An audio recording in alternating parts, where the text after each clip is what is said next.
1968年，美國俄亥俄州爆發咗2次冬季嘔吐病嘅疫情。第一次嘅疫情，一間小學有50%嘅教職員同埋學生出現急性腸胃嘅症狀，發病過程持續24小時，主要症狀包括嘔心、屙嘔同埋肚痛。大概1/3嘅家庭成員喺49小時嘅潛伏期後感染。第二次疫情同樣發生喺一間小學，持續咗3日，感染喺長達5日嘅潛伏期後，都係1/3嘅家庭成員受到感染。當年有啲科學家對患者進行研究，睇下係咪有啲菌感染，但係冇任何嘅發現。當年佢哋冇怪責啲學生，亦都冇因為不知名嘅原因瘟疫而建造寺廟，每年供奉同埋還神。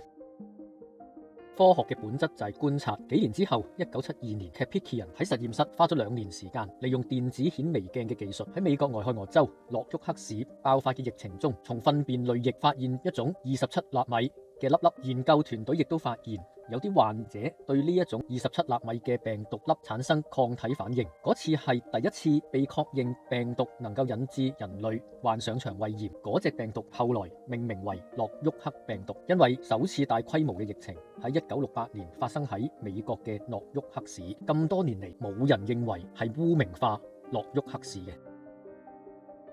科學就係實驗。喺發現諾沃克病毒之後，世界各地嘅人試圖喺糞便裏邊揾病毒，去證明病毒係引起腸胃炎嘅原因。每種病毒都會根據佢嘅發現地點命名，例如蒙哥馬利縣病毒、雪山病毒、墨西哥病毒、夏威夷病毒、帕馬塔病毒、湯頓病毒同埋多倫多病毒。咁多年嚟，冇人認為係污名化諾沃克市，反而爭相為自己嘅城市爭取命名。結果一種病毒有10幾個地方名。最後為咗解決呢個混亂嘅命名方法，將同一類嘅病毒 Norwalk virus 簡化為攞頭嗰幾個英文字母 NOR， 變為 Novel virus 諾如病毒，亦都係我哋今日用嘅名稱。